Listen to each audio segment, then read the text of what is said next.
Welcome, ladies and gentlemen, to the Stormgrounds September Invitational. My name is Nature, and I'm all alone for this cast, so it might be a good one, it might not be. We're going to find out. We're in the draft. It's Navi versus Team Alternate here, and we're playing on Tomb of the Spider Queen.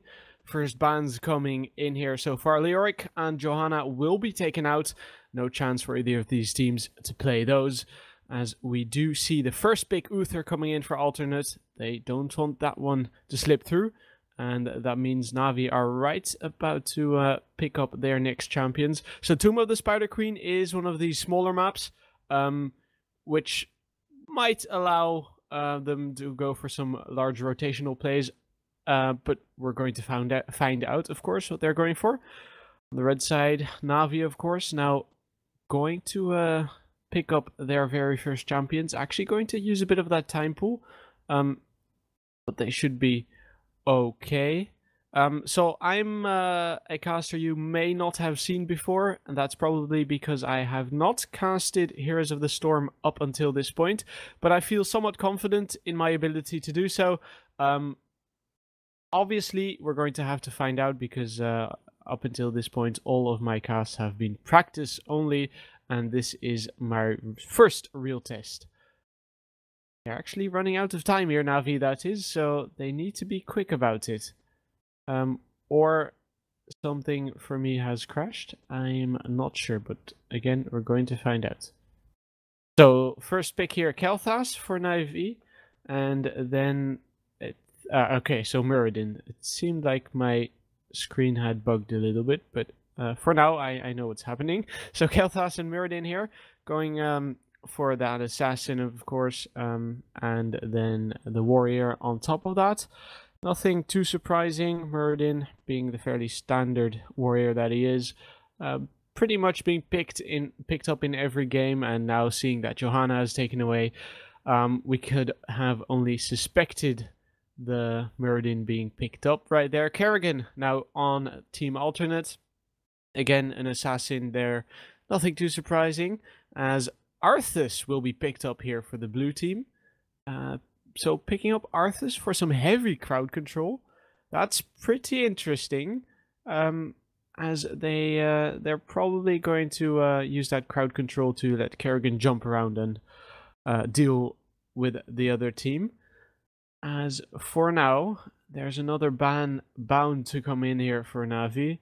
Let's see what they go for. Jaina is banned at this point for Navi, and Team Alternate now going to decide on their last ban. Jaina being out of the equation is actually pretty interesting.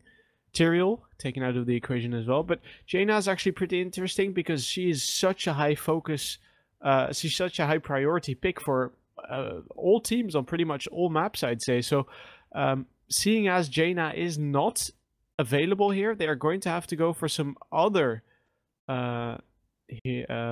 champions, heroes. I may mess that up at some point, because I may or may not have played another MOBA at some point. Zeratul coming in here. That's another assassin there for Navi. And then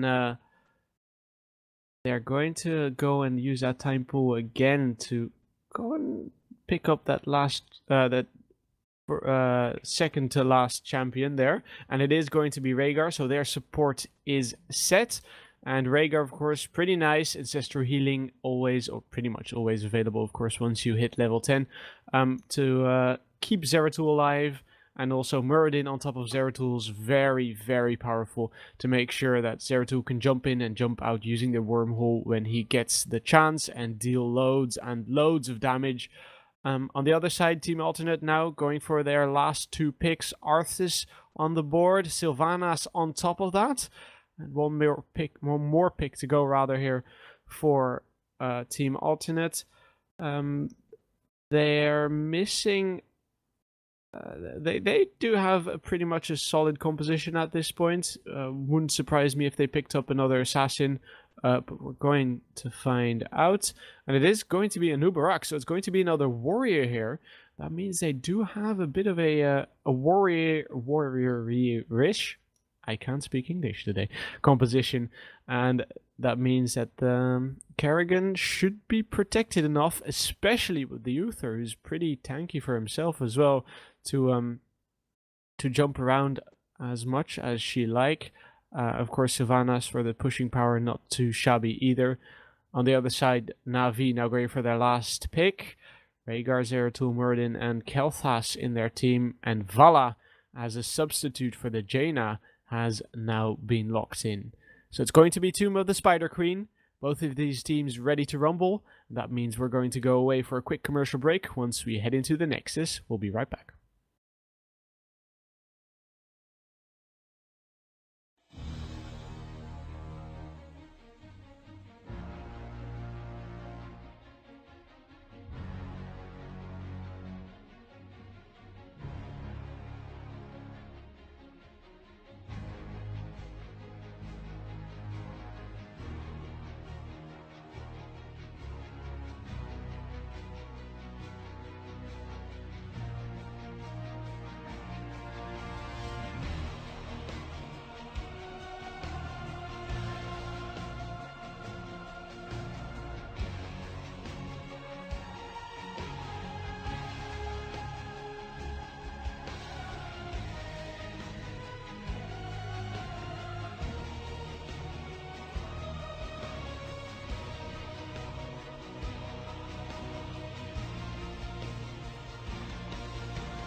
Welcome back, ladies and gentlemen, to the Heroes of the Stormgrounds Invitational. My name is Nature. We are on the Tomb of the Spider Queen. On the blue side, it is Team Alternate, Splendor playing Rhaegar, JPL playing Kel'Thas, Eternal playing Zeratul, Alex the Progi playing Muradin, and then Jayla playing Vala. Then going over to the red side, it is Darkmock playing Kerrigan, Blumby playing Arthas. Actually, I have messed it up. I am terribly sorry. These teams are are the other way around. On the red side, of course, is what I just mentioned. On the blue side, it is Darkmock on Kerrigan, Blumby on Arthas, Crosby on Sylvanas, Gurdemurd on Uther, and then Nurk on Anub Arak. So let's see how this one works out. I was slightly confused by the way this by the score screen, but for now, let's see what happens here. As I said, smaller map, so that does allow for some roams out of the Zeratul for now. Both of these teams are going to go into their lanes, if you will, and that means that they're going to try and avoid each other for a bit, going to try and turn in rather as much as of those gems as they can. Blumby and Darkmock waiting in the wings here. Let's see whether they can make something happen. Eternal in the backside, of course, always ready to see what happens and ready to jump in if needed. Gurdemurd. I'm going to have trouble pronouncing his name, but he is also available should the healing be needed. Vala and Anub Arak in that bottom lane, bottom side of the map, facing off. Eternal here, available to help out and pressure Nurok a bit there. Both of these teams are going head to head. Actually, in that top side, Splendor could be in trouble, and he will go down. That's the first kill here for that blue team. Alternate, they are off to a strong start. Getting him caught out of position. There's the Arthas with some strong crowd control. And that's a great job out of them. Now they might get another hold of someone here. Zeratul also going down. It's pretty nasty here. 10 gems getting turned in here by Blumby as well, as they are going to get a little bit of a lead in that sense as well. Or the gems are pretty even, actually, as Alex the Progi has got 8 gems available, so he could go and turn those in if he wants to. Gurdemurd is also available to turn in his gems if he decides to do so. Some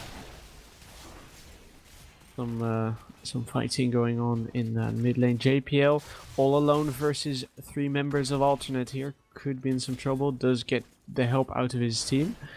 There's quite a lot of gems on some of these members, but they're actually holding on to those until they have a moment of safety to turn those in. Gurdemurd, his name is so funny, I'm terribly sorry. Blumby now, actually Splendor getting caught out once again. Alex the Pro-G might not be able to help him. He's going to try and have to take the long way around, gets knocked up by the Anub Arak and now is in trouble. Does reach the gate, so he'll be safe. The healing waves, the chain heal paying dividends for him. And then right now, some more doubloons getting turned in there. They're reaching that point where the web weavers are going to come down, and now JPO in trouble as well, losing a lot of health, is going to try and make a run for it. Gurdemurd in, going to try and follow him. Holy Light is not quite available to heal, and then it will be JPL making escape for it. Eternal now does scare them away. Meanwhile, in the bottom side, it appears that Kerrigan has gone down. Nurk wasn't quite there. He'll be able, though, to pick up some of those gems. And Alex the Progi is going to try and turn this one in. That should be enough to call down those web weavers. And actually, it's... Oh, sorry. This is... I'm confused by this new overlay I have. They have 8 to go on Team Alternate, and then 30 to go on... the red team, Navi, of course. So let's see how they're going to go about that. There you go. The web weavers are going to come down here for that blue team. Now moving their way into all 3 lanes, and immediately the blue team switched their focus on towards one of those towers. They're going to take it down pretty darn efficiently. In the top side, Uther actually going down. A little bit overextended there, really not in the position he wanted to be. That Web Weaver in the top side is not going to last for too long, but meanwhile in the bottom side, this Web Weaver is going to go ham on this turret, but not if Na'Vi has something to say about it. They're actually going to try and fight. Etherno on that backside could blink in, but he's taking his merry time. Actually going to blink over the tower as Alternate did spot him out. And right now they're going to be able to take down that fort. Alex the Progy is going to have to dwarf toss out. He'll make it out alive as he was falling pretty low, but for their trouble, it seems like Alternate are going to be able to take down the fort and the tower along with the healing fountain, immediately switching focus towards that mid side of the map. Alex the Progy still in here, does have the dwarf toss available. Let's see whether he decides to go for something, but doesn't seem like Na'Vi really wants to do anything about it. It's way too dangerous. These double warriors for them are pretty darn tanky for one, and then also they're pretty good at peeling if need be, and then Kerrigan can do all she wants. Again, another turn-in round here for Team Alternate. A couple away from... I think my overlay is actually bugged because the gem amounts are not quite displayed correctly. But let's see how this one works out. So I'm not going to make any more predictions about gems being turned in and so forth. JPL now actually running away from that top side, really not wanting to contest this fort as they're grouping up. Going to turn in. Finally, Na'Vi getting those web weavers for themselves. But Team Alternate has reached level 10. They have their heroics available. Maelstrom, of course, for Kerrigan. Dark Mark on him. And then a Wailing Arrow, nothing too surprising there. Divine Shield on Uther. No AoE stun for him. Alex the Progy going in for Nurok. Nurok a little bit too tanky for his liking. We're going to try and defend the Web Weaver as good as they can. But Nurok and the rest of the team appear to have been able to defend this one. Cocoon is down, and they get a hold of Splendor, but that is a beautiful Void Prison. Ancestral Healing comes down. This should be enough for disengage. Gravity Lapse doesn't quite connect. Dwarf Toss being used to disengage as well, and the red team make it out alive. Na'Vi, that is, without too many casualties, without any casualties whatsoever, but they seem to be wanting to go back in at this point. Not getting a hold of Nurok right there. Web Weavers have gone down as the level 10 has been reached, of course, by Na'Vi here as well. Blumby now has scouted them out. They're waiting to turn in here, but Alternate has something to say about this. They might want to contest here. Doesn't seem like the turn-in is going to happen after all. So, taking a look at some talents here, it appears that you have a bit of an auto attack build going on for Vala, picking up all of those hatred talents to go and power up her auto attacks, which is somewhat of a slower and steady build, but that is one of the builds they mostly choose to go for once they're up against one of these double warrior compositions where there's really a lot of health to chew through, and well, if you don't have some sustained damage to go through that and some percentage health damage, you're going to be in trouble. So right now they're going for this fort here, Team Alternate that is, with the help of the Web Weavers, and they are going to chew through that, or well, they're going to chew through that like it is one very nice cookie, if you will. On the red side, Na'Vi really not having too much of an answer here. There's the Phoenix, but there is the Ice Dragon. Alex the Progi actually getting knocked up there by Blumby. They haven't quite taken the gate yet, so they can't actually follow up on this one. Webweaver still going pretty as the Dwarf Toss being used. Finally, the gate goes down. They're working on those walls, but they're actually going to go and follow up on this one. No, they're going to go back. Better safe than sorry. Move down towards that bottom side of the map. The only Webweaver remaining, that is Jella, is going to try and defend this, but he's all alone and these towers won't stand for too long. JPL going to throw down that flame strike, but oh, here comes the Phoenix. Actually, they might go and try for one last fight here, because this looks pretty dire for them, but they get a hold of an Uber-Arc and they manage to kill him off with one beautiful gravity lapse. There is your Void Prison. They get a hold of one. Now trying to get more. Darkmark all alone. The assassin getting caught out. Now Crosby in trouble as well. Going to try and catch him out, but he's pretty quick. Can they get it? The heal comes in from Germaherd, but Crosby going to try and juke this one out. It's not going to be enough as they finish him off as well. 3 kills. But at what cost? They have all of their inner forts still standing. But they lost all of their inner towers aside from those on the top side. So it is still looking pretty dire for Team Na'Vi. And especially since the Webweavers are now coming into play once again. They'll be going in towards... Or actually, those Webweavers are coming into play for Na'Vi, so they should be holding on for a little bit longer. Experience is bang on even, so they might actually feel pretty confident here. Gravity lapse there on towards Kerrigan. Kerrigan could be in trouble. Good Phoenix to disengage and hold off Na'Vi. Na'Vi, of course, now moving in there. Darkmark is using that healing fountain to heal up.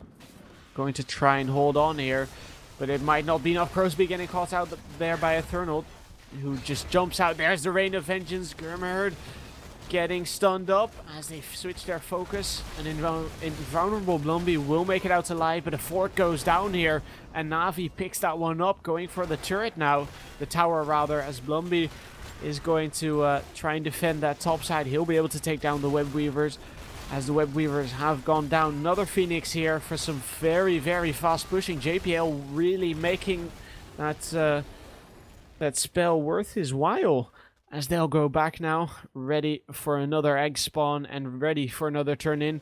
Blumby might be looking to contest this one, as it seems like he will. Alex going to try and stun them up with the Thunderclap, but it seems like this turn in is for Team Alternate, and they'll be able to actually turn in their gems. Eternal soaking some experience and pushing in that bottom side of the map. Meanwhile, a Merc camp being picked up here by the red team. They'll be fine. That one will push in for a little bit, and meanwhile they can put some pressure elsewhere. Or, of course, they can amplify their pressure in the mid lane. There's a Thunderclap on towards Nurok. Nurok will not get taken down anytime soon, though. He's way too tanky, and he'll make it out alive. JPL now with the rest of the team pushing in that mid lane. But here come the Webweavers once again. Eternal in the backside could be looking for Crosby or Darkmark. Let's see what he decides to do. Webweavers slowly coming in here. And this is a pretty nice turnaround here, actually. Team Na'Vi, being behind 1 level, are right now in the lead by half a level. And here they go. They go in on towards the Arthas. Blumby not quite getting the crowd control off he wants to. He does lose a bit of health, but he'll get up by Germaherd. Get healed up by Germaherd, rather. The Webweaver trying to do what it can, of course, and the rest of the team, more importantly, trying to get a hold of this fort. Another stun comes in there on towards Nurok. JPL now being slightly careful. That's arcane barrier proving useful for him. Losing a bit of health, but the shield is enough to help them out. There's the Rain of Vengeance. They lost a member, and they may have seen so. Here comes Eternal, though. He might be enough to save this team fight, because for now they have lost one member already. Eternal making a run for it, and then JPL going out as well. They have got 3 members in stasis because of the Void Prison, and then one more, but JPL will fall nonetheless. That is some good damage, and Crosby will go down through the bomb. But now Eternal working on Blomby, but it's really not enough. Just 3 members rather, remaining here for the red team. Now they're going to try and go for Blomby once again. No, they're not. Eternal makes it out, goes back out as he's 1 level behind here, goes in on towards Darkmok. That is, actually, they managed to turn that one around as Eternal goes down. And now Alex Aproji making a run for it. Nurok, very, very low.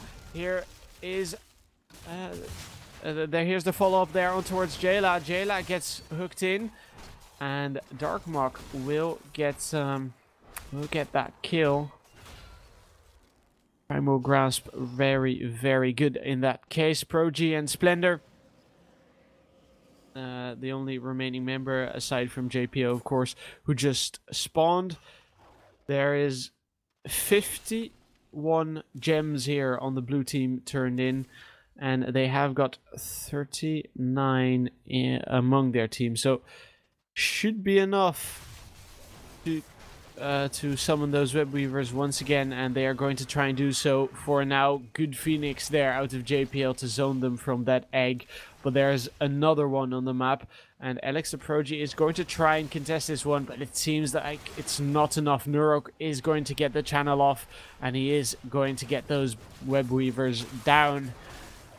Finally, Jayla has spawned, and they're in for some trouble. This could be the very last push we see this game. Darkmok going to finish off the fountain, and right now they're going to go for that tower, for the fort rather. Fort's falling pretty low. Here's the web weaver. Let's see what Na'Vi can do. You do see Cinder going down. Proji in trouble. It's going to get followed up. They try and finish off that cocoon as quickly as they can. Blomby here taking a bit of damage. Proji following up on that one. That is once again a good Void Prison. Only Termherd remains, and a good Rain of Vengeance, but the first channel rather, didn't quite connect. Vala goes down first. This could be trouble once again here for Na'Vi. JPL being forced to make a run for it, and now Proji running for it as well. The fort goes down, the tower goes down, and it is again very, very troublesome here for Na'Vi. It is a best of 3, so if they lose this one, it isn't all over just yet. But the Phoenix, for now, the Phoenix will go down once again. JPL looking for some damage. Blomby is going to get some damage on them, but JPL gets caught. Darkmok finishes that one off. Impaling Blades to seal the deal. And right now they're going to work on that core. That one's falling pretty darn quickly.